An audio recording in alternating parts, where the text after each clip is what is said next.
आज हम बात करेंगे ज्यूटर आयन के बारे में। तो चलिए स्टार्ट करते हैं। देखिए, ज्यूटर आयन को यदि आपको समझना है तो आपको अल्फा एमिनो अम्ल के बारे में पता होना चाहिए। अल्फा एमिनो अम्ल क्या होता है?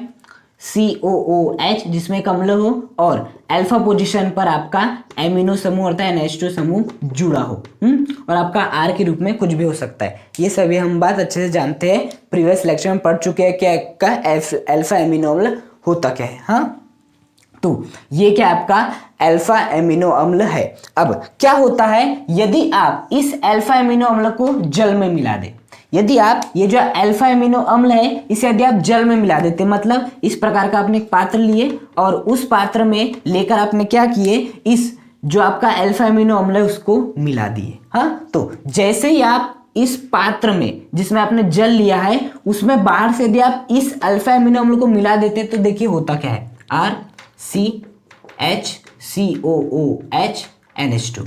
अब देखिए जैसे आपने इस एमिनो अम्ल को अल्फा एमिनो अम्ल को बाहर से इस जल में मिलाया तो होगा क्या, देखिए सबसे पहले क्या होता है, ये जो है आपका, हाँ यदि मैं COH की संरचना को अच्छे से बनाऊं तो बेसिकली किस प्रकार से बना सकते हैं, C डबल बॉन्ड OOH, ये होती है बेसिकली आपकी COH की संरचना। अब होता क्या है, ऑक्सीजन विद्युत ऋणात्मक होने के कारण हाँ ये हाइड्रोजन के बेसिकली इलेक्ट्रॉन को ले लेता है। हाँ, और ये जो आपका हाइड्रोजन है वो किसके रूप में निकल जाता है, H+ के रूप में निकल जाता है। बात समझ में? या आप ऐसा भी समझ सकते हैं कि जैसे एमिनो अम्ल को आपने जल में मिलाए तो आपका हाइड्रोजन H+ के रूप में निकल गया। बेसिकली किसके रूप में निकल गया, H+ के रूप में निकल गया। अब ये जो H+ के रूप में निकला है वो बेसिकली जल में ही विद्यमान होगा।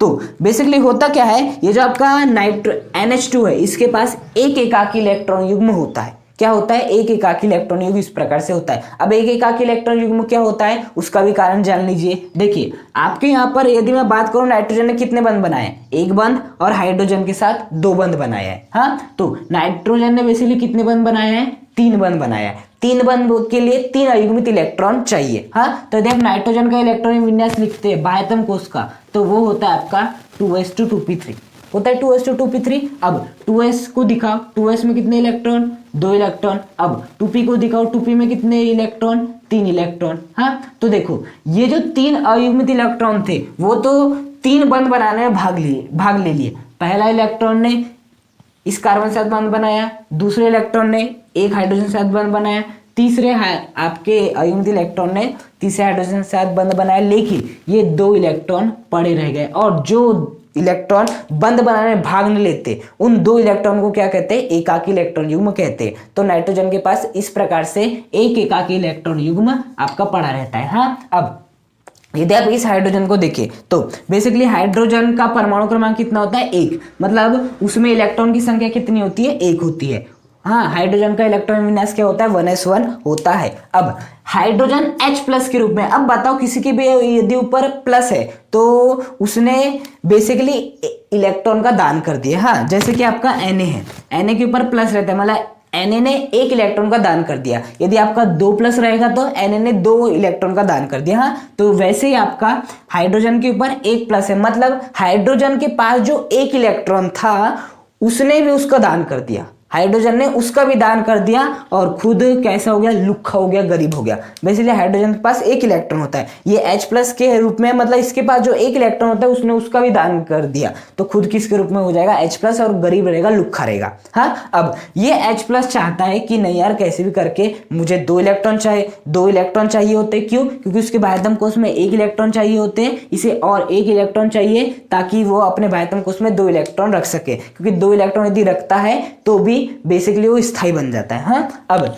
बेसाला ये हाइड्रोजन H+ सोचता है यार मेरे पास तो 1 इलेक्ट्रॉन था, मैंने उसे भी दान कर दिया, अब मेरे पास कुछ भी नहीं बचे, मुझे 2 इलेक्ट्रॉन चाहिए, तो अब मैं कैसा करूं। तो ये क्या करता है, ये वाला जो नाइट्रोजन है उसे दया आ जाती है, वो बोलता है देख मेरे पास 2 इलेक्ट्रॉन पड़े हैं, ये आपके 2 इलेक्ट्रॉन पड़े, दोनों ही इलेक्ट्रॉन मैं तुझे दे देता हूँ। क्या देता हूँ, मैं तुझे दे देता हूँ। तो ये जो H+ है बेसिकली ये दोनों इलेक्ट्रॉन ले लेता है और इस प्रकार से उपसहसंयोजी बंध का निर्माण कर लेता है।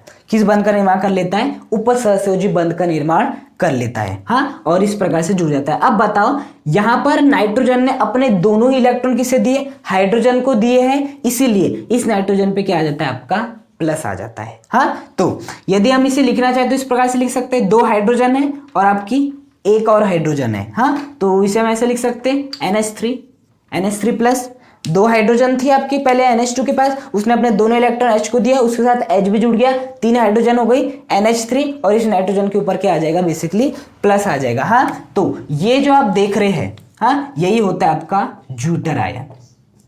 बेसिकली ये क्या होता है आपका ज्यूटर आयन, हाँ। अब तो ज्यूटर आयन क्या होगा, जब आप एमिनो अम्ल को जल में डुबो देते हैं तो जो आपका H है वो H प्लस के रूप में निकल जाता है, और जो आपका NH2 का जो नाइट्रोजन है वो अपना एक एकाकी इलेक्ट्रॉन युग्म नाइट्रोजन को देकर उसे अपने साथ जोड़ लेता है। इस प्रकार से जो आपका ज्यूटर आयन है उसका निर्माण होता है। ओके, बात है समझ में। अब ये जो ज्यूटर आयन है इस पर बताओ एक ही समय पर माइनस भी उपस्थित है और आपका प्लस भी उपस्थित है। देखो ज्यूटर आयन पे आपका माइनस भी उपस्थित है और आपका प्लस भी उपस्थित है, अर्थात इसे हम क्या कह सकते हैं, आपका उदासीन कह सकते हैं। क्या कह सकते हैं, उदासीन। क्यों, क्योंकि जितना माइनस है उतना ही आपका प्लस है। तो बेसिकली इस पर एक ही समय पर धनावेश और ऋणावेश दोनों तो उपस्थित है, लेकिन ये बेसिकली क्या है, आपका उदासीन है, क्योंकि जितना प्लस है उतना ही क्या है, आपका माइनस भी विद्यमान है। अब ज्यूटर आयन के बारे में आप सभी को पता है। ज्यूटर आयन क्या होता है, बेसिकली जिस पर आपका माइनस भी अर्थात ऋणावेश भी उपस्थित रहता है एक ही समय पर, और आपका धनावेश भी उपस्थित रहता है एक ही समय पर, और इस प्रकार से आपका आर समूह जुड़ा रहता है। ये क्या होता है, आपका ज्यूटर आयन होता है बेसिकली। अब ये ज्यूटर आयन का निर्माण कब हुआ, जब हमने आपके एमिनो अम्ल को, बेसिकली एमिनो अम्ल क्या होता है आपका, ये होता है जब हमने इस अल्फा एमिनो अम्ल को बाहर से जल के रूप में, बाहर से जल में मिलाए, जब हमने इस अल्फा एमिनो अम्ल को बाहर से जल के रूप में मिलाए तो हमें बेसिकली ज्यूटर आयन प्राप्त हुआ, हाँ। अब यदि मैं क्या करूं बेसिकली कि यदि ये जो आपका आपने जल लिए हो उसका यदि पीएच मान 7 से कम हो, बेसिकली क्या हो, 7 से कम हो, तब क्या होगा, हाँ। देखो आपने अल्फा एमिनो अम्ल को लिए, उसे आपने जल में मिलाया, जल में जैसे मिलाए उसे मतलब नहीं पीएच मान कैसा है, वो सबसे पहले ज्यूटर आयन के रूप में परिवर्तित हो गया परिवर्तित। अब इसका पीएच मान किससे कम है, 7 से कम है। ये जो आपने जिस जल में इस अल्फा एमिनो अम्ल में मिलाए और ये ज्यूटर आयन प्राप्त हुआ, आपने इस अल्फा एमिनो अम्ल को जल में मिलाए, ज्यूटर आयन में बदल गया। अब इसको पता चल रहा है कि इसका पीएच मान 7 से कम है, 7 से कम है, मतलब 7 से यदि पीएच मान कम होता है तो वो कौन सा माध्यम होता है, अम्लीय माध्यम होता है। बेसिकली क्या होता है, अम्लीय माध्यम होता है। और अब ज्यूटर आयन को पता चले कि नहीं यार पीएच मान 7 से कम है, अम्लीय माध्यम है, और अम्लीय माध्यम क्या प्रदान करता है, H प्लस प्रदान करता है। बेसिकली क्या प्रदान करता है, H प्लस प्रदान करता है। अम्लीय माध्यम आपको क्या प्रदान करता है, H प्लस प्रदान करता है, हाँ। तो इस ज्यूटर आयन को जैसे आपने अल्फा एमिनो अम्ल को जल में मिलाए, ज्यूटर आयन में बदल गया। इसे पता नहीं है माध्यम अम्लीय है क्षारीय है, हाँ। अब इसे पता चला कि पीएच 7 से कम है, मतलब माध्यम आपका अम्लीय है। माध्यम अम्लीय है तो ये क्या प्रदान करेगा, H प्लस को प्रदान करेगा। अब जो आपका अल्फा एमिनो अम्ल ज्यूटर आयन के रूप में टूट गया है, उसे तब H प्लस को ग्रहण करना पड़ेगा। तो क्या होता है, ये वाला ज्यूटर आयन H प्लस को ग्रहण कर लेता है, इस प्रकार से RCH, ये होगा आपका NH3 प्लस। अब बताओ ये प्लस किसकी ओर अट्रैक्ट होगा, इस माइनस की ओर, तो बेसिकली COOH, ये वाला जो प्लस है वो माइनस की ओर अट्रैक्ट हो जाता है और COOH में परिवर्तित हो जाता है, हाँ। और इस NH3 के ऊपर क्या विद्यमान रहता है, प्लस विद्यमान रहता है।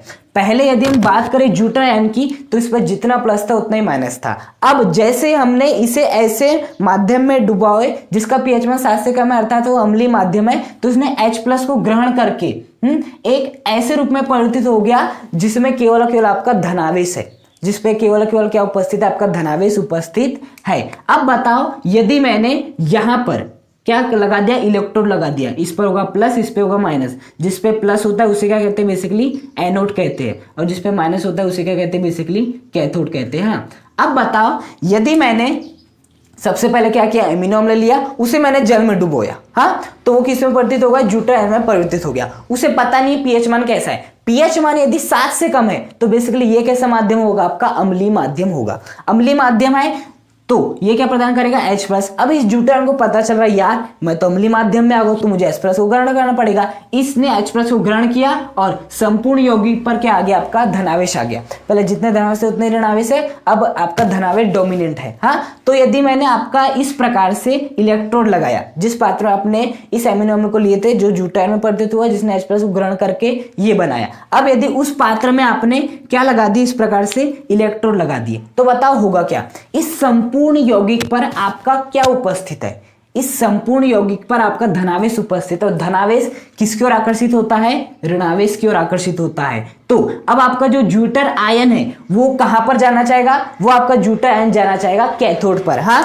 तो यहां से हमें एक बहुत अच्छा फैक्ट पता चलता है कि जब आपका जो पीएच मान 7 से कम होता है तो आपका ज्यूटर आयन कैथोड की ओर आकर्षित होता है। क्यों होता है, क्योंकि जब आप अम्लीय माध्यम रखते, पीएच मान 7 से कम रखते तो ज्यूटर आयन पर धनावेश आ जाता है। हाँ, और धनावेश आने के कारण वो ऋणावेश की ओर आकर्षित होता है, मतलब कैथोड की ओर आकर्षित होता है। तो आपको बात समझ में आई बेसिकली। अब हम क्या करते हैं, पीएच मान को 7 से अधिक रखते हैं। बेसिकली जो आपका पीएच मान है उसे अब हम 7 से अधिक रखते हैं तो क्या होगा, देखो क्या होगा आपका। सबसे पहले हमने क्या लिए, एमिनो अम्ल लिए, अल्फा एमिनो अम्ल लिए, उसे हमने जल में डुबोए। जल में जैसे डुबोए तो वो चुपचाप गया ज्यूटर आयन में परिवर्तित हो गया।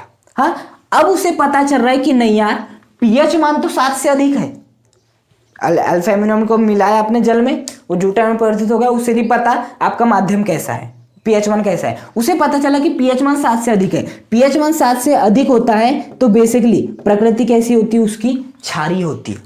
बेसिकली यदि मैं बात करूं तो प्रकृति कैसी होती है, उसकी क्षारीय होती है। हाँ, अब यदि आपने ऐसा माध्यम लिया है जिससे जो कि क्षारीय है, तो बताओ क्षारीय माध्यम को क्या प्रदान करता है, OH- प्रदान करता है। क्या प्रदान करता है, OH- प्रदान करता है। अब इस OH- प्रदान करेगा तो इस क्षारीय माध्यम में कौन उपस्थित है, आपका ज्यूटर आयन उपस्थित है। क्षारीय माध्यम में क्षारीय माध्यम OH- प्रदान करेगा तो ये OH- को किसे ग्रहण करना पड़ेगा, ये जो है आपका ज्यूटर आयन, इसे ग्रहण करना पड़ेगा। तो देखो यहां पर होता क्या है, RCH ये किस प्रकार से ग्रहण करता है, COO-। और देखो यहां पर ये आपका NH3 क्या था, प्लस था। अब होता क्या है, ये परिवर्तित हो जाता है H2 में, ये परिवर्तित हो जाता है H2 में। अब बात आती है, यहाँ तो H3 प्लस था, यहाँ आप H2 लिख रहे हो, प्लस भी नहीं लिख रहे हो, तो क्या होता है NH3 प्लस में आपका NH2 था और एक आपका H प्लस था, तो वो जो H प्लस है वो निकल गया इस OH- के साथ और इसने क्या बना लिया, बेसिकली H2 बना लिया।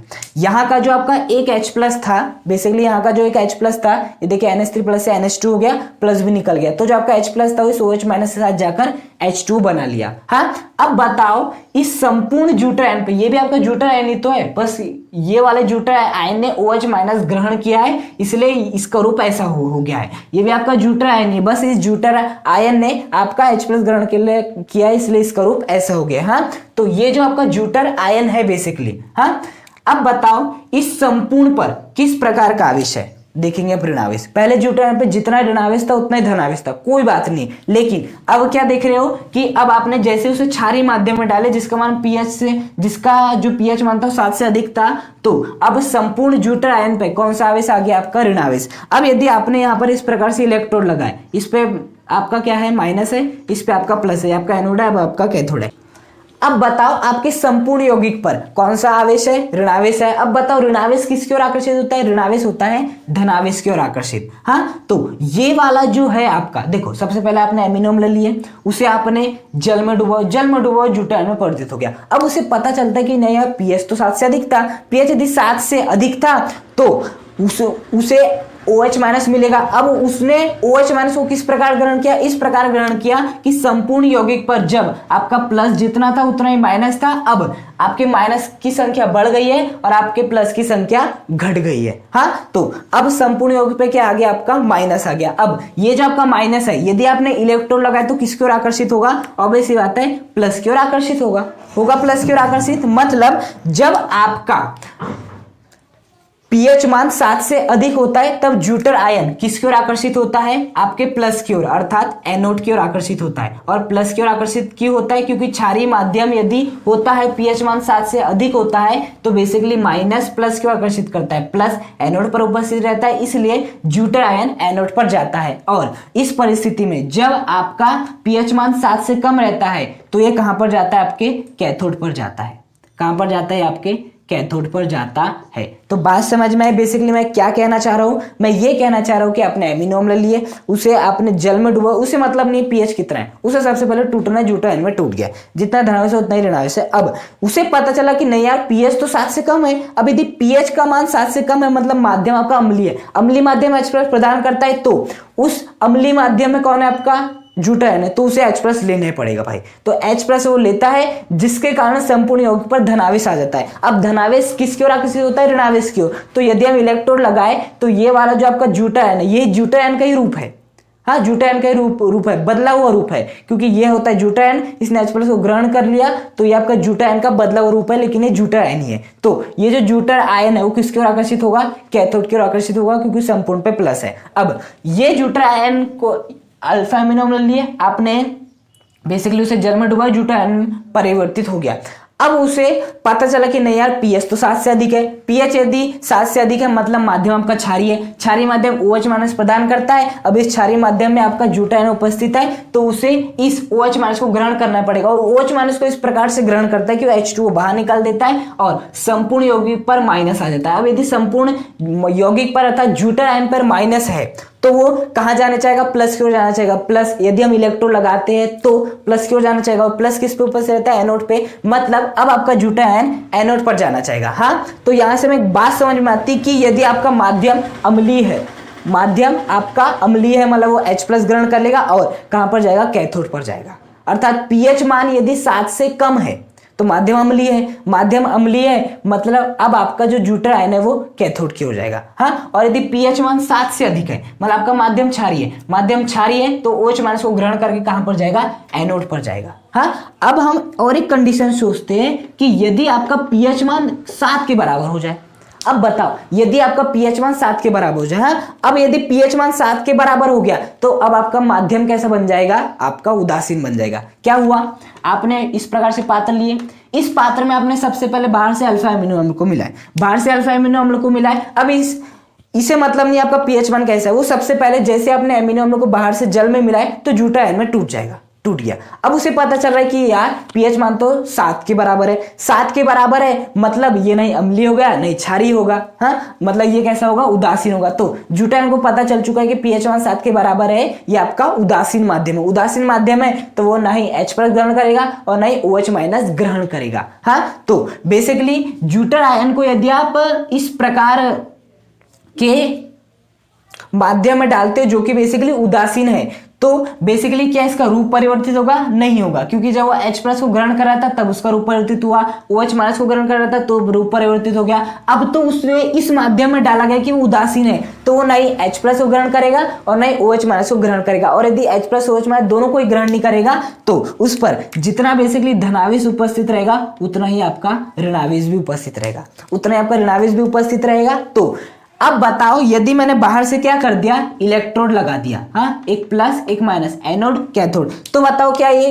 कहीं आकर्षित होगा, कहीं गति करेगा, बिल्कुल नहीं करेगा। क्यों नहीं करेगा, क्योंकि बेसिकली यहां पर प्लस है तो इसके पास माइनस जाना चाहेगा, यहां पर माइनस है तो इसके पास प्लस जाना चाहेगा। हाँ, जैसे ये वाला जो आपका यौगिक है जैसे माइनस को दिखेगा प्लस तो वहां जाने का प्रयास करेगा, इस प्लस को दिखेगा ये वाला माइनस तो वहां जाने का प्रयास करेगा, और बेचारे दोनों जा ही नहीं पाएंगे क्योंकि एक ही यौगिक है, प्लस भी है माइनस भी है। प्लस वाला सोचेगा माइनस की ओर जाओ, माइनस वाला सोचेगा प्लस की ओर जाओ, दोनों जा ही नहीं पाएंगे और बेचारे गति ही नहीं कर पाएंगे।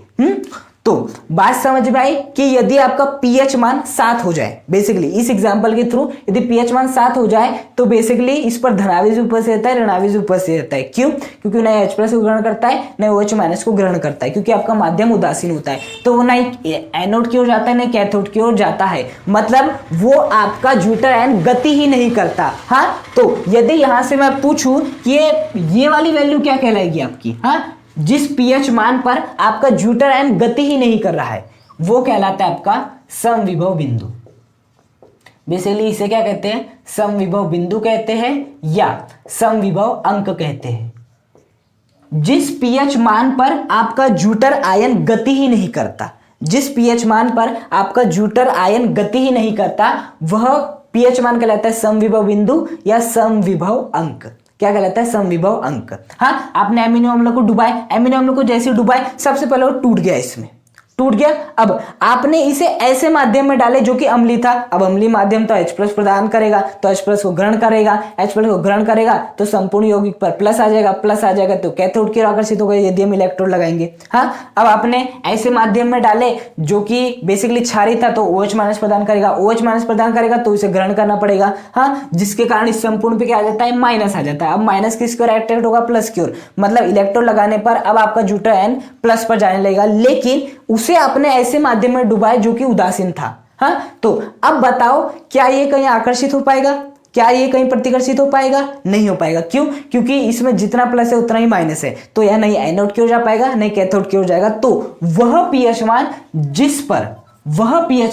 जिस पर आपका ज्यूटर आयन कहीं भी गति नहीं कर पाता, किसी भी इलेक्ट्रोड पर गति नहीं कर पाता, किसी भी इलेक्ट्रोड की ओर गति नहीं कर पाता, समविभव बिंदु या समविभव अंक कहलाता है। हाँ, अब ऐसा मत सोचना कि हमेशा पीएच मान 7 ही होता है। बेसिकली 7 से कम भी हो सकता है, 7 से ज्यादा भी हो सकता है। आपका पीएच मान 6 भी हो सकता है, आपका पीएच मान 8 भी हो सकता है। हाँ, बेसिकली तो अब यहां से समविभव बिंदु या समविभव अंक का कॉन्सेप्ट समझ में आया कि यदि समविभव बिंदु समविभव अंक क्या होगा, वह पीएच मान जिस पर आपका ज्यूटर आयन कहीं पर भी गति नहीं करता, कहीं पर भी गति नहीं करता, समविभव बिंदु या समविभव अंक कहलाता है। अब देखिए बुक्स में जो समविभव बिंदु की परिभाषा दी गई है उसे मैं समझाता हूं। देखो, वह निश्चित पीएच मान हमारे केस में क्या है, 7। वह निश्चित पीएच मान जिस पर ज्यूटर आयन विशुद्ध अवस्था में रहता है, ज्यूटर आयन शुद्ध अवस्था में रहता है। हाँ, देखो जब आपका पीएच मान 7 से अधिक था तो ज्यूटर आयन पर कौन सा आवेश आ गया, माइनस आ गया, प्लस रहा ही नहीं। जब आपका पीएच मान 7 से कम था तो ज्यूटर आयन पे प्लस आ गया, माइनस रहा ही नहीं। लेकिन जब आपका पीएच मान 7 हो गया, मतलब समविभव बिंदु पर हम आ गए, तो आपका ज्यूटर आयन पे जितना प्लस था उतना ही माइनस था। और यही तो होता है, ज्यूटर आयन पे जितना प्लस होता है उतना ही माइनस होता है, यही ज्यूटर आयन की खासियत है, एक ही समय पर धनावेश ऋणावेश उपस्थित रहता है। हाँ, तो वह निश्चित पीएच मान जिस पर ज्यूटर आयन विशुद्ध अवस्था में उपस्थित रहता है, वह निश्चित पीएच मान जिस पर ज्यूटर आयन एक विशुद्ध अवस्था में उपस्थित रहता है और इस पर विशुद्ध आवेश 0 होता है, वह निश्चित पीएच मान कहलाता है समविभव बिंदु या समविभव अंक। बेसिकली आप यदि एग्जाम में आता है समविभव बिंदु या समविभव अंक क्या होता है, तो आप लिख सकते हैं वह निश्चित पीएच मान जिस पर कि आपका ज्यूटर है इलेक्ट्रोड लगाने पर भी इलेक्ट्रोड की ओर गति नहीं करता, समविभव बिंदु या समविभव अंक कहलाता है। लेकिन आपकी बुक में डेफिनेशन क्या दी है, वह निश्चित पीएच मान जिस पर ज्यूटर आयन शुद्ध अवस्था में रहता है, शुद्ध अवस्था में रहता है और उस पर कोई भी नेट आवेश उपस्थित नहीं रहता, उस पर कोई भी नेट आवेश उपस्थित नहीं रहता, वह निश्चित पीएच मान क्या कहलाता है, समविभव बिंदु या समविभव अंक कहलाता है। आप जानते हैं पीएच मान 7 के बराबर है, 7 के बराबर क्योंकि यह हमारा समविभव बिंदु है, इसी पर आपका ये इलेक्ट्रोड की ओर गति नहीं कर रहा। तो देखो बेसिकली जब पीएच मान 7 था तो ऐसा क्या होगा कि गति नहीं कर रहा इलेक्ट्रोड की ओर, क्योंकि जितना प्लस है उतना ही माइनस है। ज्यूटर आयन की यही तो खासियत है कि उसमें एक ही समय पर जितना धनावेश रहता है उतना ही ऋणावेश होता है। हाँ, तो ऐसा में कब देखने मिल रहा है, ऐसा में तब देखने मिल रहा है जब पीएच मान 7 के बराबर था, अर्थात जब हम समविभव बिंदु और समविभव अंक की स्थिति में पहुंच गए थे। हाँ, जब आपका पीएच मान 7 से कम था, मतलब जब आपका यदि हम बात करें इस केस की तो समविभव बिंदु का मान कितना है, 7 है। पीएच का जो भी मान रहेगा, पीएच मान को ही समविभव बिंदु कहते हैं। हाँ, बस उस पीएच मान पर आपका ये कहीं भी गति नहीं करना चाहिए। तो हमारे केस में पीएच मान 7 है, मतलब 7 पीएच मान पर आपका ये जो ज्यूटर आयन है वो किसी भी इलेक्ट्रोड की ओर गति नहीं कर रहा। हाँ, तो जब आपका पीएच मान 7 से अधिक था, 7 से अधिक होने का मतलब क्या है कि आपका पीएच मान समविभव बिंदु से अधिक है। आपका जो पीएच मान है वो 7 से अधिक है, मतलब आपका जो पीएच मान है वो समविभव बिंदु से अधिक है। समविभव बिंदु से अधिक है तो बताओ बेसिकली संपूर्ण ज्यूटर आयन पे क्या आ गया, माइनस आ गया। जब आपका पीएच मान 7 से कम था। 7 से कम होना मतलब समविभव बिंदु से कम होना। जब आपका पीएच मान समविभव बिंदु से कम था तो संपूर्ण यौगिक पर क्या आ गया, आपका प्लस आ गया। मतलब जब आपका पीएच मान समविभव बिंदु से अधिक या समविभव बिंदु से कम होता है तो आपका जो ज्यूटर आयन है वो शुद्ध अवस्था में नहीं रहता, या तो उस पर प्लस आ जाता है या तो उस पर माइनस आ जाता है। एक साथ एक ही समय पर प्लस माइनस दोनों उपस्थित नहीं रहते हैं। हाँ, तो बात समझ में आई कि समविभव बिंदु है समविभव अंक क्या होता है। समविभव बिंदु है समविभव अंक वह निश्चित पीएच मान है। समविभव बिंदु है समविभव अंक वह निश्चित पीएच मान है जिस पर ज्यूटर आयन अपनी पूर्ण शुद्ध अवस्था में रहता है, पूर्ण रूप से शुद्ध अवस्था में रहता है। और इस स्थिति पर, इस निश्चित पीएच मान पर उस पर जो नेट आवेश रहता है वो शून्य होता है। हाँ, यही कारण है कि वो समविभव बिंदु समविभव अंक पर बेसिकली इलेक्ट्रोड की ओर आकर्षित नहीं होता है। और यदि समविभव अंक से या समविभव बिंदु से अधिक पीएच मान हो तो बेसिकली वो एनोड की ओर आकर्षित होता है। और यदि समविभव अंक या समविभव बिंदु से कम हो तो वो कैथोड की ओर आकर्षित होता है। तो बात समझ में आई ज्यूटर आयन क्या होता है। बेसिकली ज्यूटर आयन तो हम समझा चुके, बेसिकली समझाना था समविभव बिंदु समविभव अंक। एग्जाम में डेफिनेशन आती है तो आप लिख सकते हो कि वह निश्चित पीएच मान जिस पर यदि हम इलेक्ट्रोड को लगाए भी तो आपका ये ज्यूटर आयन गति ना करे, तो वो होता है आपका वह निश्चित पीएच मान होता है आपका समविभव बिंदु समविभव अंक। बात समझ में आई। अब डेफिनेशन ऐसे भी हो सकती है। अब बताओ ये आपका गति क्यों नहीं कर रहा है, क्योंकि इस पर जितना प्लस है उतना ही माइनस है। हाँ, जितना प्लस है उतना ही माइनस है। मतलब इसका मतलब क्या है, इसका मतलब ये है आपका कि इस पर जो नेट आवेश है वो शून्य है। बेसिकली उस पर क्या है, नेट आवेश शून्य है, इसलिए वो ना ही एनोड की ओर गति कर रहा है और ना ही कैथोड की ओर गति कर रहा है।